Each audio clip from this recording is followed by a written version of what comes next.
Hello friends, कैसे हैं आप सब। आई होप कि आप सब अपने घरों में होंगे, सुरक्षित होंगे और कोरोना से खूब जम करके लड़ाई कर रहे होंगे। आज ये वीडियो में जो मैं आपके सामने आया हूं, इसमें आने का एक कारण है कि मैंने आज से 2 दिन पहले संदीप माहेश्वरी जी का अपलोड किया हुआ एक वीडियो देखा। और संदीप माहेश्वरी जी हमारे देश के बड़े ही जाने माने मोटिवेशनल स्पीकर हैं। उनके लगभग 1.5 करोड़ से ज्यादा यूट्यूब पर फॉलोअर्स हैं। और ऐसे स्पीकर जब कोई बात करें तो उसे देखना, उसे सुनना जरूर निश्चित तौर पर जरूरी हो जाता है और लोग उन्हें बहुत फॉलो भी करते हैं। मगर उनका वो वीडियो जो कि कोरोना से डर के बारे में था और जहां वो कोरोना से डर भगाने के बारे में बातचीत कर रहे थे, मैं उनकी इस बात से बिल्कुल सहमत हूं कि हमें डर डर करके नहीं जीना चाहिए और डर से आगे निकलना चाहिए। मगर जब आपकी मौत सामने दिखाई दे और फिर भी आप कहें कि मैं नहीं डरता हूं, तो ये कभी कभी शायद बेवकूफी हो सकती है। इसलिए आज इस वीडियो में मैं उनके उस वीडियो की चर्चा करते हुए कुछ स्टैटिस्टिक्स, कुछ डेटा जो उन्होंने प्रेजेंट किए उसके ऊपर चर्चा करना चाहता हूं और बताना चाहता हूं कि कहां पर शायद संदीप जी ने कुछ बातें जो कही उससे मैं सहमत नहीं हूं। मेरी असहमति के चार मेन पॉइंट्स हैं जिनको मैंने अगर कैटेगराइज किया है। फर्स्ट बात जो उन्होंने कही है, जिसपे मैं सबसे ज्यादा असहमत हूं, उन्होंने कोरोना के बारे में जो बताया कि कोरोना के जो नंबर्स हैं, डेथ के नंबर्स के बारे में उन्होंने बात की कि डेथ के जो नंबर्स हैं वो उतने डरावने हैं नहीं, उतनी आपको डरने की जरूरत नहीं है जितना हमें मीडिया और सोशल मीडिया डरा रहा है।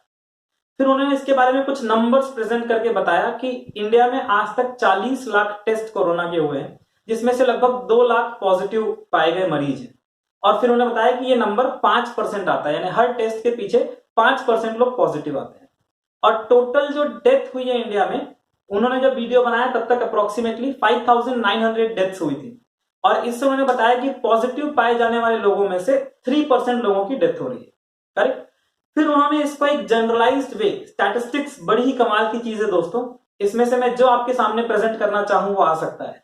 तो उन्होंने इसको जनरलाइज करना शुरू किया और उन्होंने बताया कि जो 40 लाख टेस्ट इंडिया में हुए हैं, 40 लाख में अगर 2 लाख लोग पॉजिटिव पाए गए हैं, तो अगर 40 लाख की जगह 4 करोड़ टेस्ट करते तो 20 लाख लोग पॉजिटिव होते। 40 करोड़ टेस्ट कर लेंगे तो 2 करोड़ लोग पॉजिटिव हो जाएंगे। और अगर पूरे इंडिया का टेस्ट कर ले तो रफली 5 करोड़ लोग पॉजिटिव होंगे। और फिर उन्होंने कहा कि 5 करोड़ लोग ऐसा मान लेते हैं कि उन्हें कोरोना है या हो चुका है।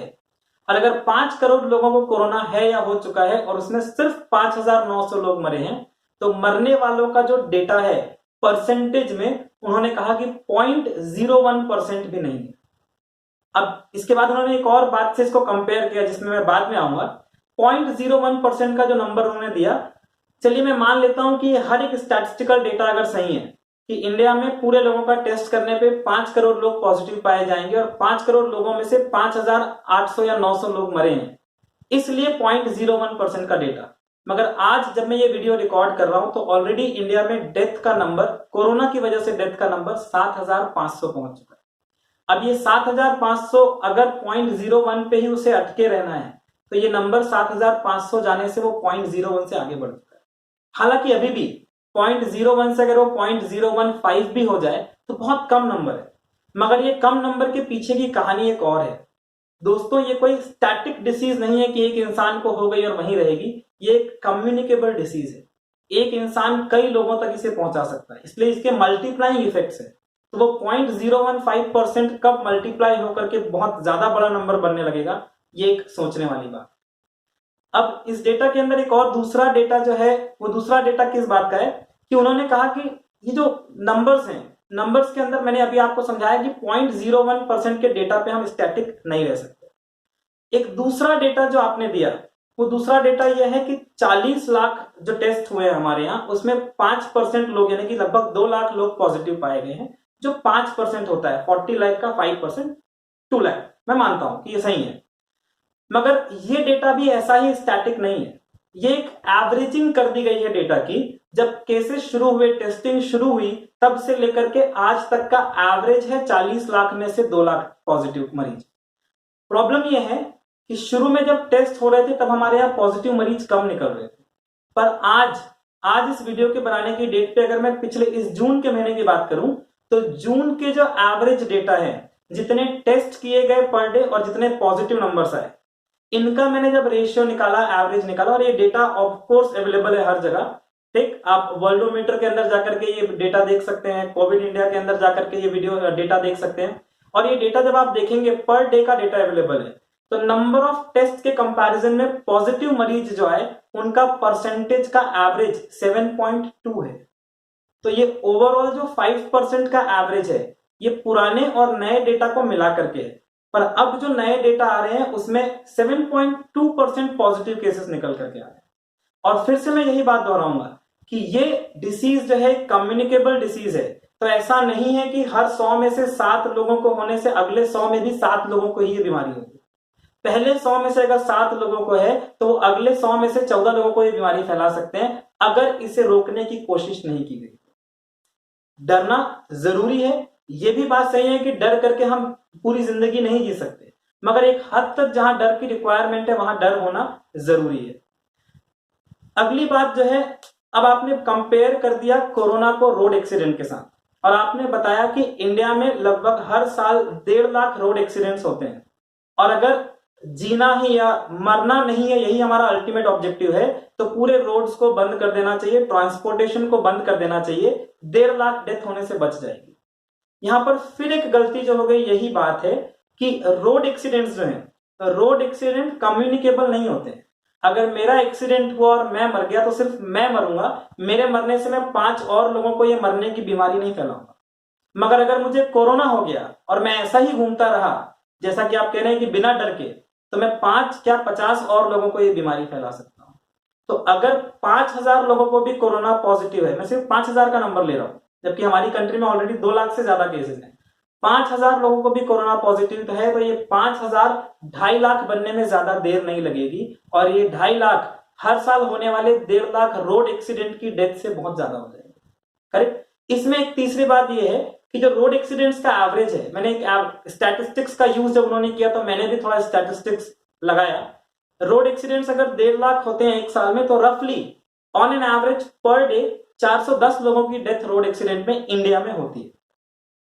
अब ये जो 410 अगर पर डे का एवरेज है तो कोरोना के अंदर हमारी कंट्री में शुरू के कुछ दिन तक एक भी डेथ नहीं थी, फिर कभी 1, कभी 2, कभी 5 डेथ हो रही थी। बट आज अगर आप डेटा देखेंगे तो पर डे जो न्यू डेथ है उसका नंबर 260 तक पहुंच गया है और अगर 260 डेथ पर डे होने लगी है तो शायद वो दिन दूर ना हो जब 413 जो कि 1.5 लाख रोड एक्सीडेंट के डेथ केसेस का एवरेज है उससे ज्यादा डेथ हमारे यहाँ होने लगे। और जिस दिन वो होने लगेगा तो जो 1.5 लाख के रोड एक्सीडेंट के डेथ से हमने उसे कंपेयर किया है वो कहीं भी इसके आजू बाजू टिकेगा नहीं। करेक्ट। तो ये फिर से मैं दोहराऊंगा कि दोस्तों मित्रों, जो कोरोना है वो एक कम्युनिकेबल डिसीज है।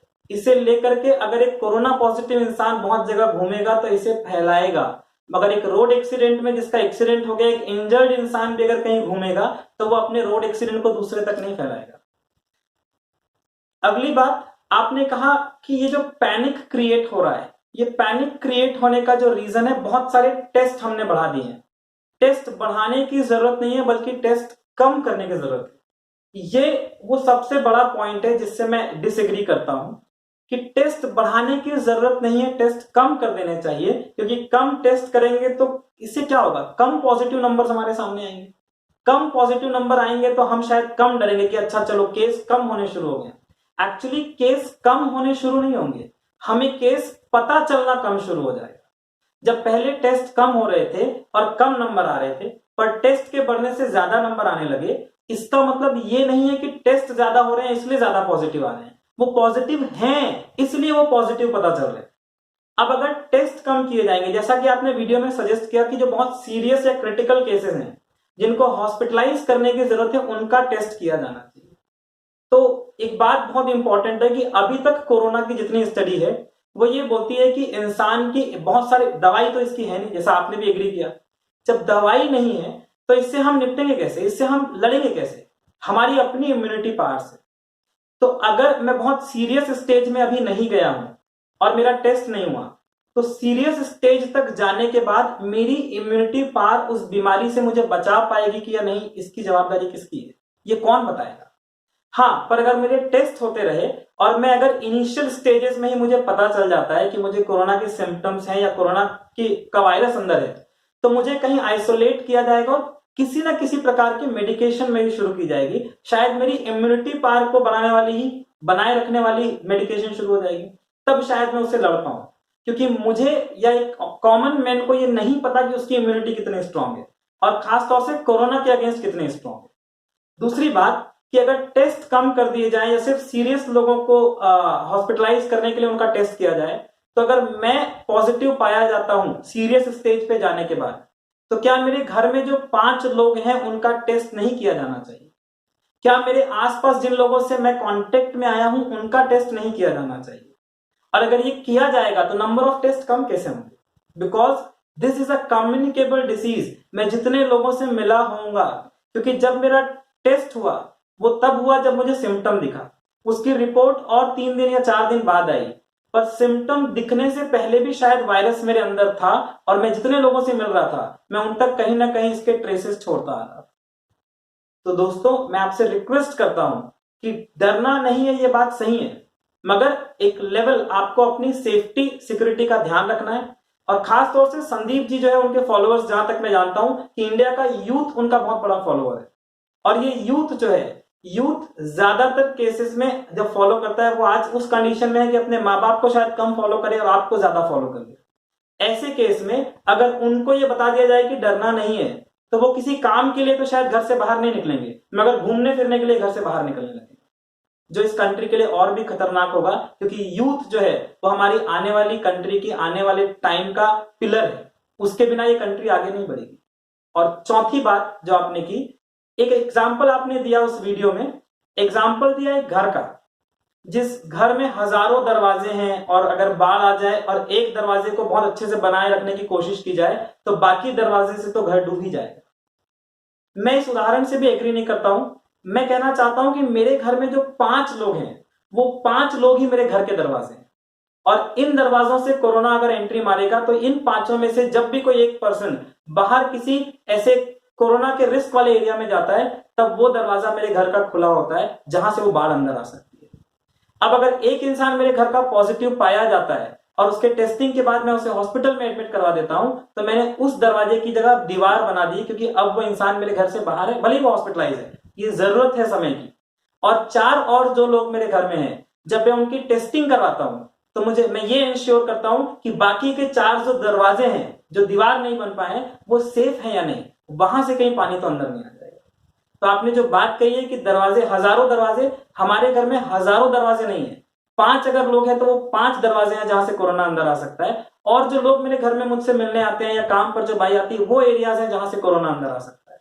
हजारों दरवाजे नहीं है मेरे घर में, करेक्ट। और हर एक दरवाजे को मजबूत रखना निश्चित तौर पे जरूरी है, और इसका सॉल्यूशन तभी है जब वो लोग जिन्हें कोई काम नहीं है वो अननेसेसरली घर से बाहर ना निकले। और अननेसेसरली घर से बाहर नहीं निकलने को अगर आप डर का नाम दे रहे हैं, तो मैं चाहता हूं कि लोग इतना डर करके रहें कि वो अपने घर से बाहर ना निकले। इसके बाद जो अगली बात है, बात आ गई इकोनॉमी की। ये सबसे बड़ी बात थी जहां पर मैं अपनी बात रखना चाहता हूं। आपने कहा कि कंट्री की इकोनॉमी आज उस जगह आ गई, पहले से ही वीक थी, आज और वीक हो गई है। पूरे 13 करोड़ लोगों का एम्प्लॉयमेंट चला गया है। उन 13 करोड़ के डेटा पे मैक्सिमम जो लोग होंगे वो शायद लेबर्स होंगे। आपने इसका जिक्र भी किया, नंबर्स में तो नहीं कि, मगर लेबर्स जो है वो अपने गांव वापस चले गए।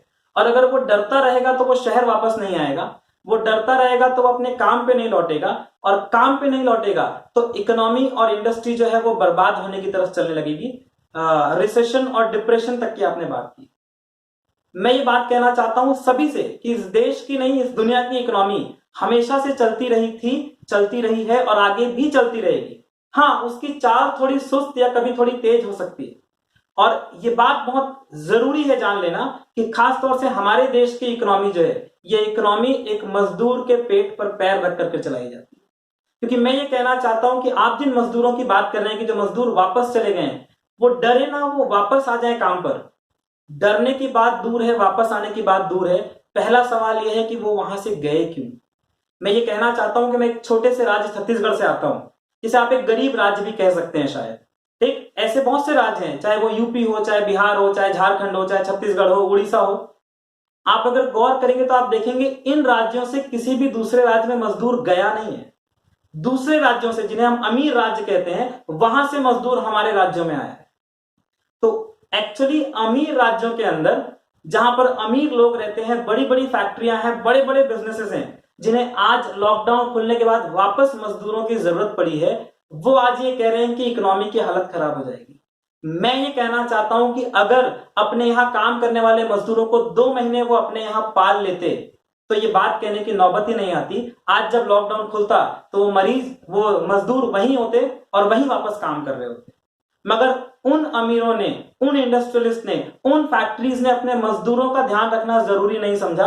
वो इतने सालों से जो प्रॉफिट उन्होंने मजदूरों से कमाया है, मजदूरों की मेहनत से कमाया है, उसे हटा करके, उसे भुला करके उन्होंने 2 महीने उन्हें पालने का भी थोड़ी मेहनत या थोड़ा जतन नहीं किया।